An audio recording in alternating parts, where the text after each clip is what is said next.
Hello everyone, thank you very much for joining us today to the panel Where Are Payments Heading? I've got very exciting subjects for you, and I hope you're going to enjoy the panel. Thank you very much for the invitation, and thank you very much for all the panelists to attend to this panel. Let me introduce the panelists. Maybe I can start with myself. My name is Victoria Scholtes. I'm the founder of the payment consulting firm PSP Angels, which helps online businesses optimizing their payment flows and costs by finding the best payment and banking solutions for them. And I also run my finance and tax consulting firm in Cyprus for over 14 years now. So I have extensive experience with high-risk industries. And I used to lecture as a lecturer in the University of West London, and I'm a regular speaker at blockchain, fintech, and investment conferences. So our first panelist is Omer Shatsky. Omer is a seasoned payments executive with more than 10 years of experience in the payment space, leading tech, business, and product groups in all angles of the payments ecosystem, from service providers to acquiring banks and through to merchants. He has been the head of billing and payments at Wix since 2016, and he is also the founder of Wix Payments, a service which allows merchants to manage orders and payments from within the Wix ecosystem without the need for third-party payment providers. The next panelist is Wilson Chung. Wilson is a director at Deloitte, specializing in regulatory compliance in financial industry in Hong Kong. Prior joining Deloitte as a compliance consultant, Wilson has served as Asia Compliance Head Role for financial institutions, covering global business with extensive experience in all diverse areas. One of his specialties relates to forex and payment markets due to his previous employment, so it's very exciting. Then we have Roland Derry. Roland is a director at Payoneer, a payments platform focused on supporting online business cross-border payments, particularly marketplaces. He is involved in bringing new initiatives and partnerships to market for their marketplace vertical. And prior to working for Payoneer, he used to work in consulting across financial services. Then we have Ben Shebley. Ben is a partner at BCB Group, a payments institution which specializes in banking cryptocurrency-focused companies. Ben was also an equity sales trader at an investment bank before co-founding a cryptocurrency-focused investment and advisory firm. And amongst other things, he also invested in BCB Group. He's our crypto industry expert, so all the crypto questions usually will go to him first. Then we have our lady, the other lady on the panel other than me, Patricia Montesi. Patricia has spent the last 20 years in the payments fintech industry with equal parts in issuing, processing, program management, and consulting. Patricia has spent time at both startups and larger companies as were acquired. In 2018, Patricia founded Colo, a payment hub, which is an all-in-one next-generation payments engine with capabilities across the horizon of payments, acquiring, issuing, core lending, forex, and things like that. This company enables B2B and B2B2C companies with payment solutions. So we've got a very exciting line of experts, as you can see. I'm looking forward to have very interesting topics to be discussed today. So let's jump into it. Guys, what is your personal view on the current payment sector landscape? What is your personal experience with how is the situation now? Maybe we can start with you, let's say, Roland. Oh, in the hot seat. Thank you.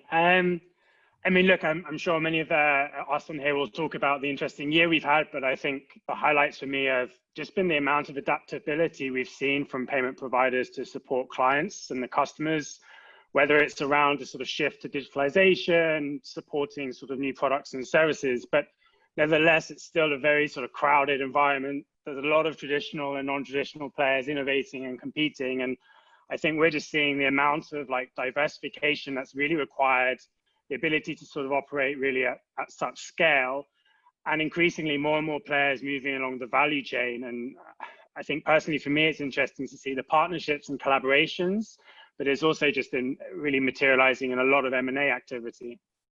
That's right. That's right. What do you think about that, Omer? I think, as Ron mentioned, COVID-19 has made a tremendous move into online. So online payments has become commodity. And basically payments is, the air that each business has to breathe in order to succeed. And specifically at Wix as an online platform for businesses to be able to build their online dream, we saw a tremendous growth. And I think something that is also super important to see that verticals that used to be brick and mortar, typical brick and mortar, are now without an online presence, they just cannot survive.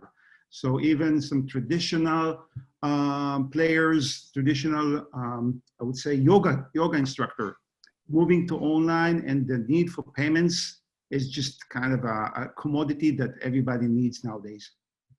I agree with you, and through my company I can see that as well, because it looks like that everybody is deemed as high risk nowadays. So once you're processing any kind of payments for online services, your life is actually very, very hard, because some banks reject you. So I can tell that from my personal experience as well. What do you think about that, Patricia? Yeah, I mean, I think it's, I don't think anyone pre-COVID could have anticipated that fintech could actually have more demand and more disruption. But of course, that's exactly what we've seen, right? It's only amplified the need for payment solutions and the digitization of everything, right? And so you see this, even larger shift than previous in fintech. And I think, there's a demand that's coming from sort of these new economy companies, whether it's to make themselves resilient by finding other diversifications of markets or products. People are demanding more and more. And I think, justly so, they're also looking for solutions that don't necessarily exist. They want to mesh up card and bank, and the sky's the limit as far as they're concerned, right? And so, what I see that, manifesting itself into from a payments solutions perspective is people need to keep up, right? And I think, from an infrastructure layer in payments, we've lagged behind, particularly in B2B. And I think, the time is now to support all of these different omni-channel capabilities that people are wanting. And so, taking legacy platforms that have been built for one specialty and extending it to solution all of these other things that are in demand is absolutely where the market is headed and needs to be. That's right. That's right. What are your opinion about that, Wilson? I think no one will argue that there is a huge potential in the payment industry. And after COVID-19, more people will be more adept to use the payment service. But I want to bring in a perspective in terms of the global landscape, because when you look around the global payment company, you can see that they are quite fragmented. What it means is you see a lot of the local company, they're very successful in the local market. But at the same time, there are also some global players, they try to extend the SWIFT to all market. They will find those like Southeast Asian region to make sure they can partner with them, supporting them, partnership with them to extend the footprint globally. Which I can see that in the coming few years, as Roland has mentioned, you will see more M&A activities will happen, because the thing is, if you don't know the market, eventually you have to either acquire the local leading players, because again, when you do the payment business, most of the countries, they are regulated, and you have to adapt to the market with the license, with all the synchronization of the local market. Without that local partner, it's really hard for them to survive. And then eventually the market become more competitive. That's why for those global players, they were trying to acquire the local small player to expand the market size.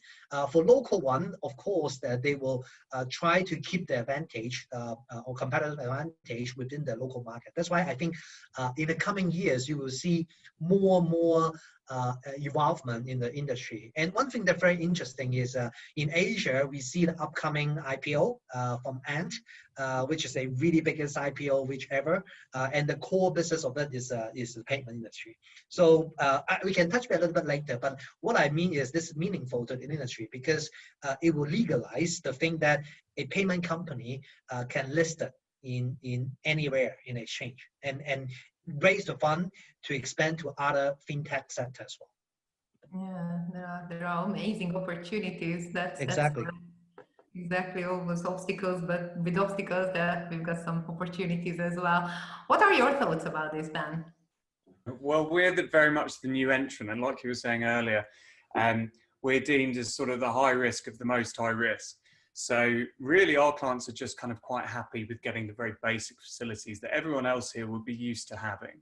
So, you know, where we just meet the fact that they can have their own bank accounts and send payments is a big win in our industry, which is crazy to think of, especially because many of our companies actually are sort of leading the way in tech, and there are all sorts of weird and wonderful products that we're now using to actually improve things for the whole payment industry. But we have to go very much at the pace of sort of the local regulators. We need to make sure we're kind of compliant first. So everything we do has to be kind of reined in a lot of the time just to make sure we're compliant. That's right, that's right. And what I started to notice as well, that Visa and MasterCard kind of takes part of this regulatory system as well, because they are the ones who are technically enforcing merchants to stay within the line and comply with all the regulations. So it's no longer just the regulators' responsibility to actually work with these merchants, but obviously the payment providers, us who are providing these solutions to the online merchants, are playing a huge role in that as well. And it's part of our responsibility as well that all the regulatory requirements are met. So obviously it affects the customer experience as well. And maybe we can talk a bit about the customer experience, because what we noticed that obviously with more and more regulatory requirements, for example, KYC procedure, which is getting lengthier and harder sometimes. What do you think, what are the pain points for the customer from the perspective of the customer experience when it comes to, I don't know, for example, Omer, at the Wix ecosystem? Because obviously your end clients need to comply with Wix's built-in payment system, which follows, I assume, some kind of KYC system as well as for your merchant as well, to get the merchant account from you. But how does it look like from the customer's perspective?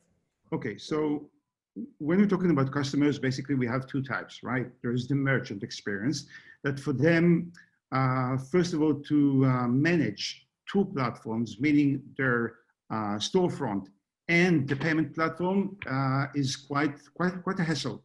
Okay, especially when you're talking about SMBs. And what we did with Wix Payment, we kind of embedded the payment experience within the platform, so our users, our merchants can manage orders, transaction, till payout at the same place.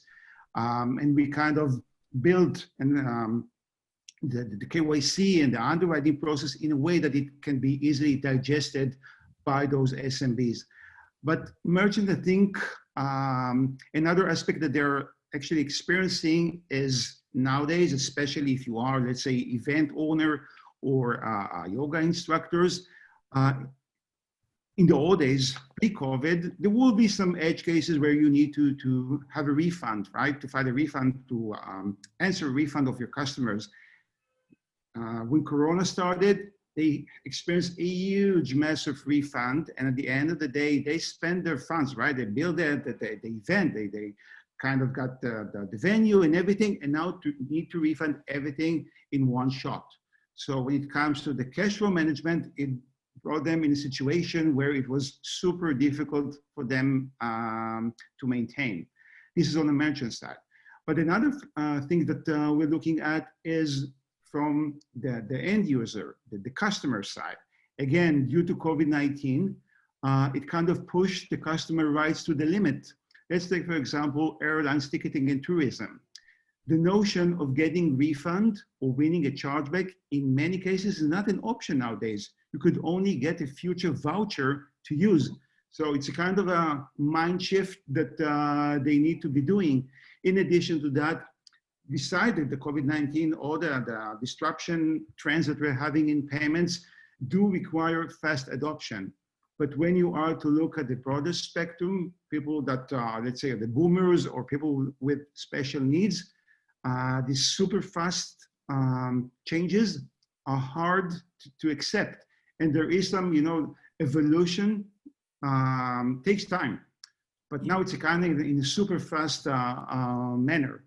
And lastly, I think Wilson touched that, the notion of normal cultural barriers. Everybody can buy and sell to everybody, combines everything in one place. And we need to, for the merchants and for the buyer, to create this streamlined, I would say, pace where everybody understands what they need to be doing and how they need to sell to somebody that is not located in their home country.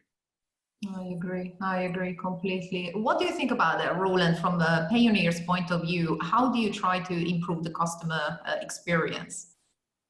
So I think our perspective is kind of similar to Omar's at Wix, and that customer experience to us, it's both for the SMB merchants on one side and helping the platforms with their consumers. And I think to his point on sort of understanding now the global environment and just the shift in consumer behaviors, for example, thinking about helping our merchants with pay-in needs, being able to accept different wallets, different methods of payment across different geographies, across different devices. This, unless some businesses are perhaps as mature as Wix and have developed it in-house, a lot of them, this is very complicated to orchestrate. And actually the end customer wants it quickly, they want it efficiently, they don't want to keep registering every time they do a transaction if it's a recurring business model. There's a whole load of work from a sort of pay-in perspective that we've been focusing on, and then taking it right through to how do you disperse this payment, again, in a timely way, thinking, for example, in the ride-sharing world or gig economy, instant payouts are now becoming so vital to these businesses. And I think underlying this whole thing is we're seeing a lot of the kind of customer pain points around the sort of transparency and data and security that just goes into this. To Wilson's point, it's now operating in this global environment and understanding how does the consumer feel safe and secure in these card not present transactions, specifically for Payoneer in the marketplace world. I mean, there's huge amounts of fraud happening within these ecosystems by repeat players. And it's trying to bring these together where you can keep the customer experience paramount and the flexibility there, but also ensuring that it's safe and that the freedom of choice is kind of done in a kind of very professional and risk-aware manner. I agree. Yes, exactly. It's quite a big challenge as well for the payment business as well. What do you think, Patricia? What are the biggest current challenges for the payment business from the provider's point of view? Yeah, I think it is a little bit of that balancing act, right? Because, can you hear me, Patricia? Can you hear me? Yeah. All right. Maybe then I'm asking. Yeah, no, I can you hear me now? Mm-hmm. Okay. Yes, yes, sorry, maybe. It's okay. So what I was saying is I think it's really a lot around the balancing act because, because of the demand for, speed, security, et cetera, and because of what people see in their daily consumer lives, right? They see how easy it's become, right? And I think that, there's still a push to make that even easier, right? But, the peer-to-peer space, the things I do in my house to pick up my phone and do digital payments, people sitting in back offices in the finance groups don't see that, right? In the B2B world, they're still littered with inefficiencies. And so there's this strong desire to catch up. But at the same time, it is a different world, right? And there are regulatory and compliance aspects that you have to be concerned about. So as a solution provider, your job is to really figure out how to balance that and give your clients something that's quick to market, something that's safe and secure, obviously. And you've got to do that in a way that really puts a lot of pressure on you as a company to have the right domain expertise. Because it's very crowded and it's often difficult for small and medium-sized businesses to navigate around who does what and then who really does what they say they do. In this space, you go to the trade shows and everybody does everything 24/7, 365, boom, boom, boom, right? But that in reality is unfortunately not the case. So there's a lot of pitfalls that you have to help your customers navigate through. So again, it's, you know, trying to catch up to the, you know, consumer world. We're ways out, but they're, you know, now with the digitization that's available in the market to streamline onboarding, to educate around the onboarding and what's involved. So the more that you can prepare people up front and solution and design the product in such a way that gets them both of those things, then I think you're going to win. That's right. And Ben and Wilson, you both deal with high risk industries. I mean, Wilson, you are the expert on forex field, and Ben, basically you're having a lot of crypto related, blockchain related clients, which is the definition of high risk when it comes to payment processing, right? So what is your experience in this field? What do you recommend to your clients to overcome these challenges, and actually how you ease them into the bank's risk appetite? Let's say, maybe we can start with you, Ben, for example. Yeah, so I mean, compliance has obviously been the literal focus of what we do. And it's been the cornerstone of really how we set up sort of our banking provision for clients. Thankfully, a few of the founders are ex-legal, but we've built the business around compliance because we've had to. Simply put, the providers, the regulators, they are breathing down our necks, and quite rightly so. And we have had to kind of satisfy them first before we even go to the clients. And they do move the goalposts, and we're happy to work with that. But there is a lot of what we do, and thankfully we're just B2B, so it's slightly easier, but there is a lot of what we do where it comes to educating the clients and their sort of compliance teams and having to shepherd them along so that they are doing things certainly the way that the regulator would like them to do it in that particular jurisdiction. And with sort of kind of changing compliance and changing views on the industry, that's the main thing we have to be on the front foot on. And then making sure obviously all the back end systems catch up to that and the clients know. So really it's trying to do that balancing act of trying to be good at what we do, balancing sort of the high touch service and walking clients through it, and then also keeping the regulator as happy as they can be, which is always easier said than done. That's right. How about you, Wilson? Is it the same for the forex industry as well? Yeah, I think the challenge of a forex company or crypto company are quite similar, but not exactly the same. But I think the similarity is when they have to apply the license globally, it's a bit challenging for them because a lot of the FX or payment company, their business are global. What it means that even though the company may have hundreds or thousands of employees, but they are talking about having employees across the globe with office in Australia, Hong Kong, US, Japan, in order to support the global business. And then one of the, I think the headaches that they will have is they will come back and ask me, hey, if I just have the office there supporting at the back, do they need a license locally? And it's really hard question for them to decide because it's not practical for them to apply the global license, right? Because the capital requirement is huge. And then the compliance cost to maintain all this global license is very costly as well. That's why eventually it will be a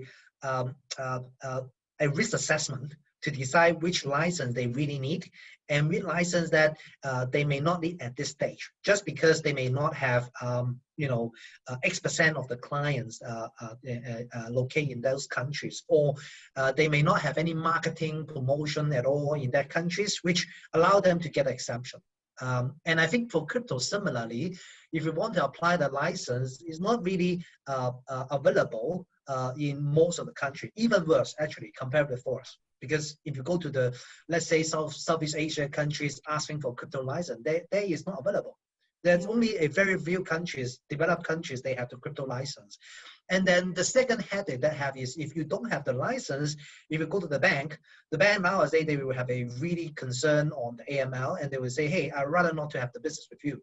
I know that you are legit. I know that your founder is legitimate founder, have a very good potential, but the legal compliance just push you away. So I think the difficulty is very, very similar. But I think crypto, we still have a long way to go.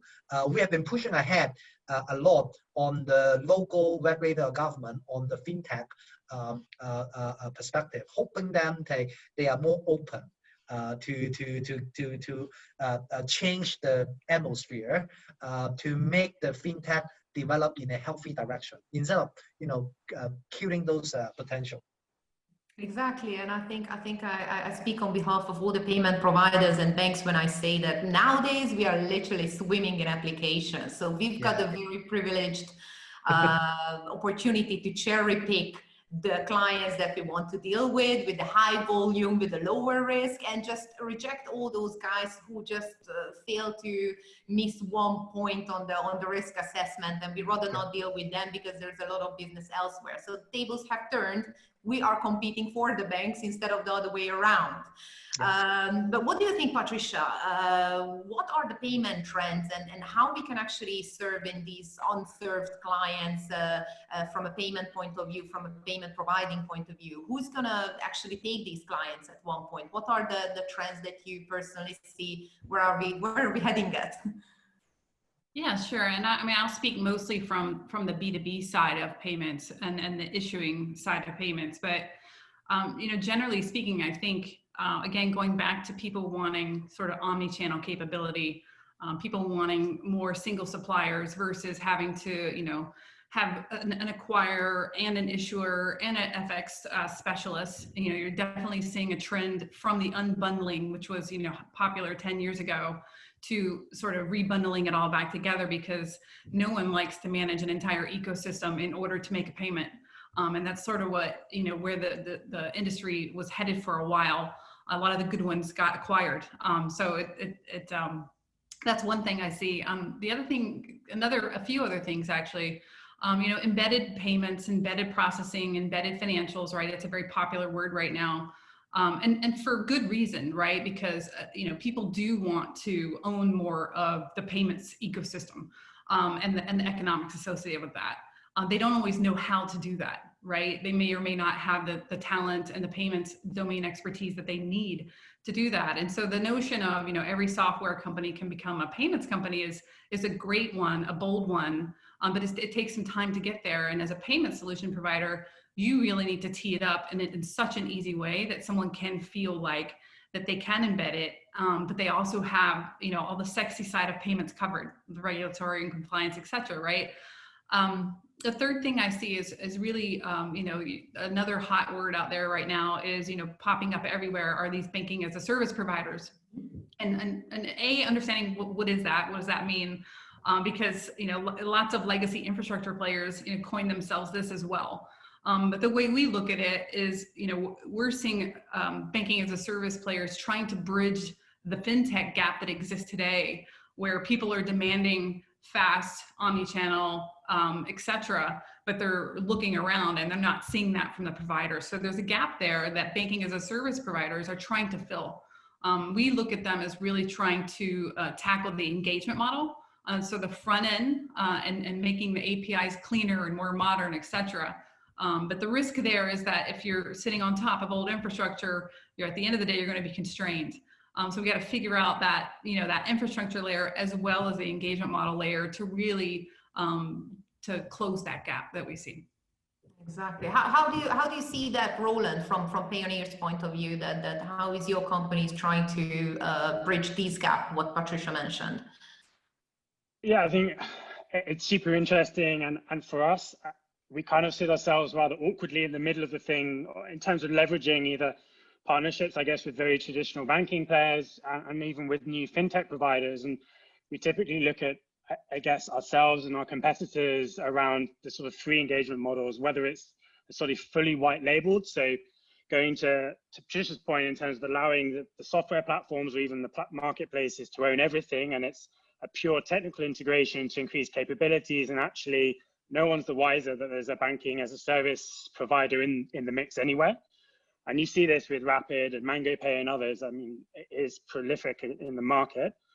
I think we tend to stick more towards the sort of powered by approach or hybrid approach, I guess. And this is where elements are owned by, in terms of the front end, still by the platform, the software provider.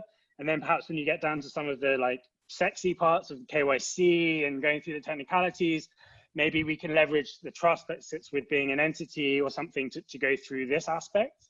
And you see this as well, I guess, with Stripe's products and Uber's moving into Uber Money. And then the last one, which I guess uses the buzzword, the embedded option, where it becomes fully embedded in the platform, but is still branded. And this is kind of still for us one where it's interesting to see the appetite, where some businesses are willing to kind of share that space on the platform, and others have a strategy that they want to own everything. And we've probably seen the success with this in our core verticals. So for Payoneer, a lot of that's in e-commerce and freelancer marketplaces. And it allows for us to use, I guess, our capabilities in working capital or offering IBANs, card issuing, those types of things to freelancers. And that's probably because we have a stronger brand name in that space, and we can justify that. But clearly it's done case by case on who the client and customer is, and where that sits with their strategy is they try to open up the kind of payment product suite to their like extended customers. Yeah, talking about owning it all, right, Omer? The Wix platform, you actually started off as a payment, as a platform for website building, and then the side project just exploded, and then you're now sitting on top of Wix Payment, which is actually a payment service provider. What is your opinion about these embedded aspect of the situation? How do you see it from Wix? Okay, so we started first and foremost to solve a customer problem. Okay, we started in Brazil. If you're familiar with Brazil, Brazil is one of the toughest places to run payments, and our merchants were experiencing a very long and cumbersome onboarding. I think less than 50% of them were able to complete it. Very problematic support. The integration was not fine-tuned as they were expected to get. So too many problems. And at the end of the day, they went to Wix to build their online presence, but they were not able to get money. So that was the first experience. And then we, of course, we rolled it out to the US and in the EU. And what we saw, and the numbers are getting bigger and bigger, the ARPU of our users is dramatically bigger comparing to the other players, because they have single platform, a 360 holistic overview of everything from building the catalog, managing the inventory, dropshipping, and payments. And the notion of doing everything at the same place has a dramatic effect, especially when you are SMB. And for you, payments, oh my God, I don't want to touch that KYC, AML, all those big words that they are really, really frightening for those moms and pops that are working in their garage. And I think, again, we're not unique in this space, but still the value that the merchants are getting is tremendous. Exactly. And what do you think, Wilson, in the Asian part of the world? Is it still as strict when it comes to the KYC requirements as it is, let's say, in America or Europe, or what you experience there with the local payment providers is that the regulation is a bit more allowing for certain type of clients, and also there are some more ways to actually accept these kind of clients. Yeah, I think from the Asia perspective, or maybe even global, a lot of the payment company, you see that there are two types of payment company. One is they want to do it big, they want to do it global, and they will apply all the license globally. Another type is the strategy is try to avoid all the radar of the regulators. And then the KYC standards is more simple. And then usually they do more like the one-off transaction in terms of payment. But I think in terms of the global payment growth, I think eventually those global firms, what they're trying to do is they want to do it bigger, and then they will firstly focus on the payment, and then they may extend to other surrounding business. For example, doing e-wallet, or we see that also some case the payment company who are either supporting a virtual bank as a substantial shareholders, or they even apply a virtual bank license. I think the trend of them is they want to grow big as a real financial firm to compete with the traditional financial institution, even like bank, because they think that if they capture all the fund or portion of the ordinary people fund into this e-wallet, they can offer a bunch of other type of product and service. For example, asset management. Because they have the money in the e-wallet, they can extend or unlock huge potential of the additional service. And I think that will probably be the next trend in the industry, and of course the opportunity. Right, but talking about trends and then going global, then obviously we're talking about crypto, right, Ben? So what is your opinion about making payments much more easier through using obviously the blockchain? Yeah, we are very trendy. So I think probably the trends that concern us are a mix of what concerns everyone else, and then we have our own specific trends. So the things that are obvious that kind of affect everyone else are firstly, like Patricia was saying earlier, is just bundling services. You know, everyone wants everything right now and they want it kind of instantly. It's actually even more so the case in crypto because like banking, they struggle to get access to really normal services, you know, like FX, like trading, and like clearing services as well. So that's been a challenge that we've had to sort of kind of go about solving. The next thing that really straddles both camps for us, but we see a key thing of in crypto is being able to settle fiat instantly. Crypto companies want to send fiat real time to each other. And when we came into the space, we were pretty shocked that, you know, learning about Swift and stuff, it still takes 2 days to send US dollars from Hong Kong to New York, you know, in 2020. So, I mean, this is where we're quite lucky. So we made basically a system that can use crypto that can settle fiat instantly, which is good. And that's sort of some of the stuff that we want to kind of break out into other industries with. And we already get approached now by other industries saying, how do we do this? Which is great. And then very finally, something that I notice is very specific to crypto is sort of this hunt for yield, especially in Europe where we've got a negative rate environments, you know, and maybe even soon here in the UK. People want money to not only move kind of instantly, but when it's not moving, they don't want to pay negative rates. They want to make yield on it. And you can use crypto to do that. So again, it's obviously keeping the regulator happy, balancing kind of the needs of this industry with what's realistic and achievable, which is obviously quite a fun dance. Yeah, but I'm looking actually the payment service provider guys there. Are you not threatened by it? So obviously your whole business is built on card acceptance and obviously bank wires, and then, you know, how to assist your clients to take money from their clients. Now, if you're talking about crypto, ideally, it will eliminate the need for your services if the peers can contact each other directly. How do you see yourself in 5 years' time? Let's say, Roland, what do you think Pioneer is going to end up in 5 years? I mean, it's interesting, right? You can see some of our competitors, I guess, adopting crypto, and I think PayPal recently are now accepting it, and et cetera, et cetera. But I think there is a point around the differentiation of all the other value-added services that we're talking about that us and all our competitors are providing to our own ecosystems.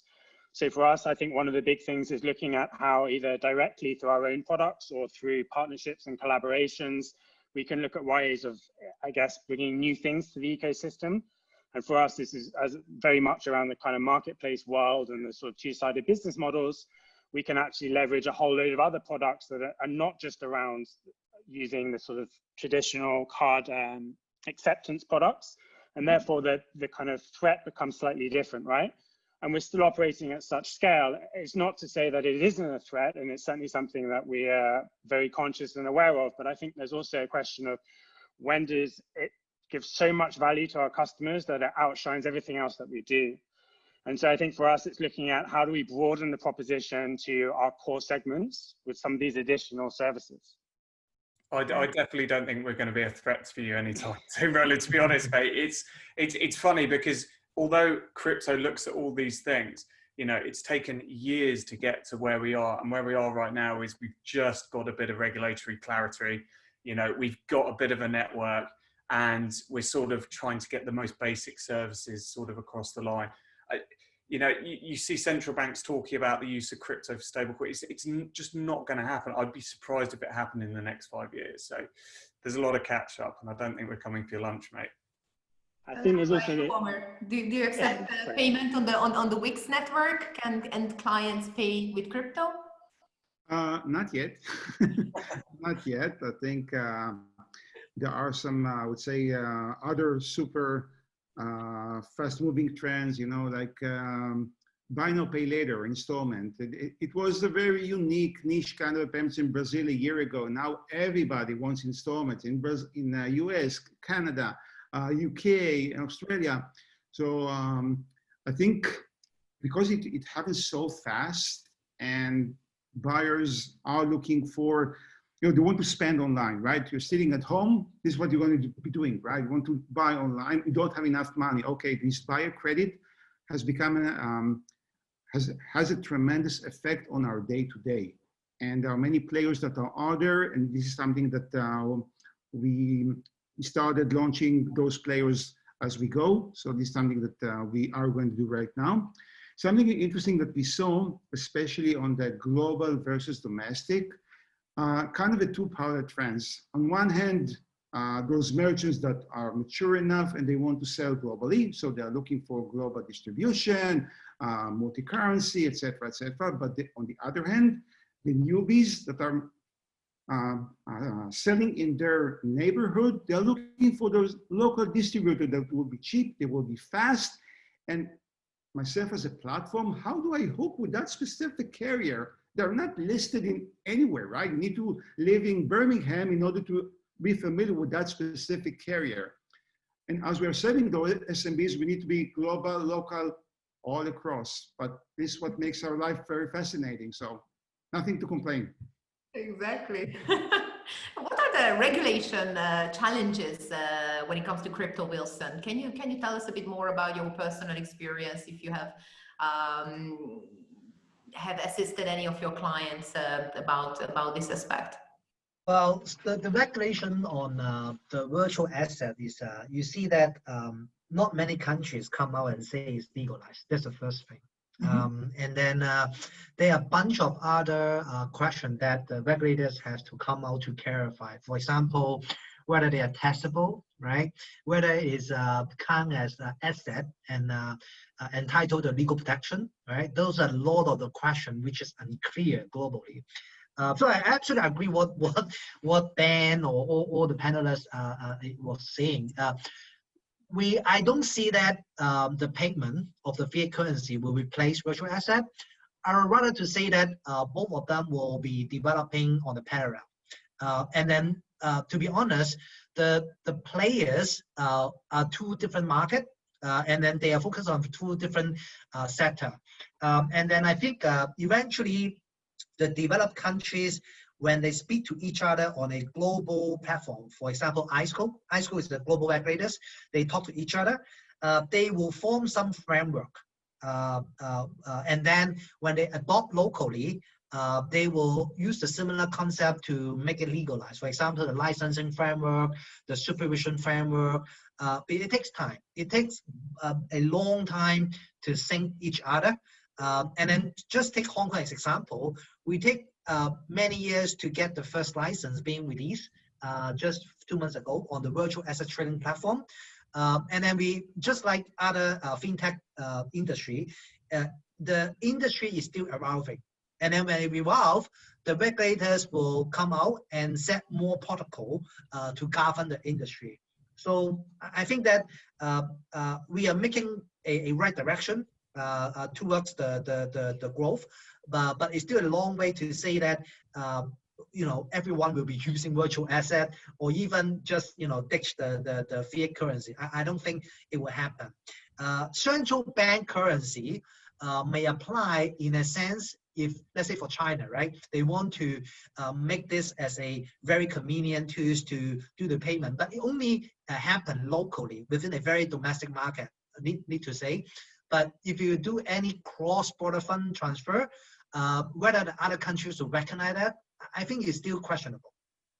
Yeah, that they're so exciting, the times that we live at, right? Everything is changing all the time, Yeah. and we get to actually lead the way and then make the future happen. So, what do you think, Patricia? What's the future? What's the future for us? Well, I think this is interesting, this conversation around crypto and fiat, etc. One of the things that we found really important to design into our platform from the beginning was to have sort of a neutral form factor for value, right? So, you know, at an infrastructure layer, we can process anything, whether it's fiat, crypto, we can layer card around loyalty, we can layer card around currency, we can layer card around crypto or precious metals. Right, so it's preparing for what the future may hold, right? And I think that's a really important aspect to make sure that, you know, if you're looking for a payment provider, that you have someone that sort of designs with that end in mind, because we don't know what the future holds, right? We know it's exciting, to your point. One of my co-founders actually spent a decade as a NASA space shuttle engineer. And then he moved to payments because he felt, and he'll laugh and tell you that it's more challenging, it's more complicated, it shouldn't be. And so it's our job to sort of demystify it. But I think that's the biggest challenge we have, right? As we face off against our clients, is demystifying and sort of making it more transparent as to the extent that we can. And you need the right domain expertise to be able to do that. But, you know, it shouldn't be as hard as it is, but at the same time, you know, there are legitimate regulatory and compliance concerns. So it's our job here as a specialist to be able to help our clients and walk them through and grow with them as their business grows and as their needs change. Exactly, I couldn't agree more. And thank you very much for everyone who participated in this panel, and thank you very much for the audience who joined us today to listen to this very, very interesting conversation with you. Thank you for all the panelists, Roland, Omer, Ben, Wilson, Patricia. I think we had a very exciting last couple of minutes. If you have any questions, please share it with us. Our panelists are very happy to reply to you on the chat, or even myself. And I think I can talk on behalf of everyone when I encourage everyone to reach out to us for more information or more help, even on LinkedIn or through this platform. We are here to discuss further developments with you at any time. So thank you very much for everyone. And we are expecting the questions. Thank you.